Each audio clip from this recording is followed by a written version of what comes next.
Hello! Au travers de ce petit commentaire-là qui parle de femme qui n'est pas féministe 2.0, en fait, moi, le but de mes vidéos, c'est juste que monsieur et madame tout le monde qui a des valeurs et qui vit dans la vraie vie, pas forcément sur les réseaux sociaux pour se montrer, se trouvent et fassent des enfants de manière saine et durable parce qu'ils se seraient connus en premier eux-mêmes, ils se seront aimés eux-mêmes pour qui ils sont et ils auront travaillé sur eux avant de faire des gosses par manque de connaissance de soi et du coup par désespoir plus que inspiration.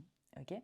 Mais le féminisme, en gros, tout extrême mène à un autre extrême. Et aujourd'hui, ce qu'on voit sur les réseaux n'est pas la réalité. Les femmes que vous voyez avec leurs fesses sur les réseaux, ce n'est pas la majorité des femmes du tout. C'est à des années-lumière de nos vies. Et ça, il faut le comprendre, dans le sens que Instagram, c'est pour se montrer. Et c'est chaud. C'est vraiment chose qu'on voit. Et là, il y a une vidéo qui va sortir bientôt, c'est sur le body count. Par contre, moi, les commentaires du à partir de 23 ans, t'es périmé, ça, les gars, vous imaginez même pas à quel point les femmes en souffrent. Cette pression, en fait, de l'horloge biologique, il y a beaucoup de femmes qui se mettent en couple pour les mauvaises raisons à cause de ça. Et moi, toutes les femmes qui entendent cette vidéo, j'aimerais juste te dire un truc, tu peux avoir tout ce que tu veux dans la vie et tu ne dois pas te laisser t'oublier dans le processus. Imagine avoir des enfants, moi c'est comme ça que je le vois, dans le sens que, imagine, tu as une fille et toi, tu es dans ton couple là maintenant à l'instant T. Est-ce que tu voudrais que ta fille ait ce couple-là? Est-ce que toi, tu es vraiment heureuse avec ta vie et épanouie? Et est-ce que toi, tu as choisi ta vie ou est-ce que tu l'as subie? Ça, c'est une vraie question.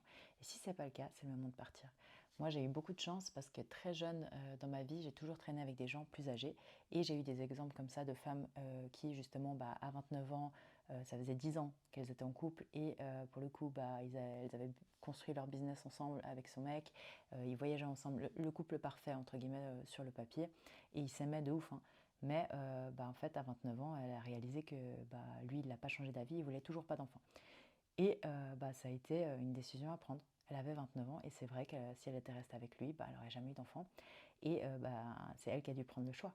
Lui, il lui avait annoncé, il lui a toujours dit je ne me vois pas avoir des enfants. Et pourtant, elle s'est dit il va changer. Et ce il va changer, il faut arrêter, que ce soit d'un côté ou d'un autre.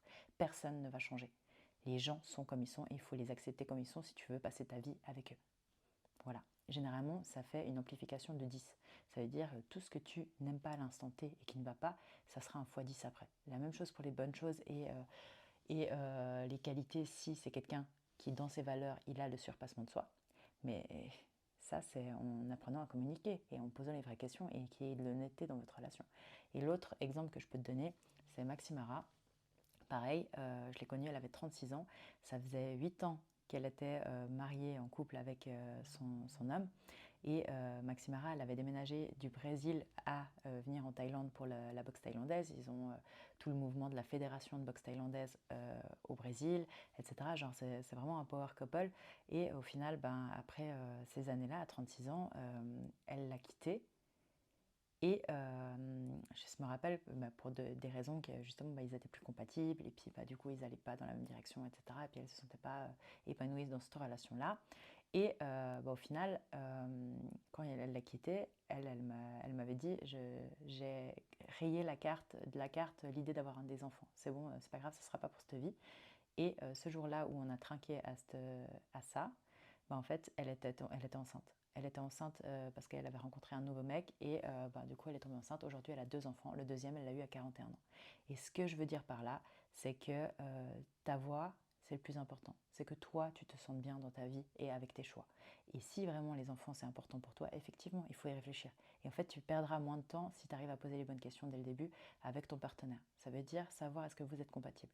Et ça, je t'incite vraiment à suivre cette chaîne parce que je vous donne les questions à se poser. Je vous apprends à communiquer avec votre partenaire parce que mon but à moi, c'est de créer des couples qui tiennent sur la longue durée et qui créent un foyer qui est sain et durable pour un enfant. Un enfant, il a besoin de 2 parents.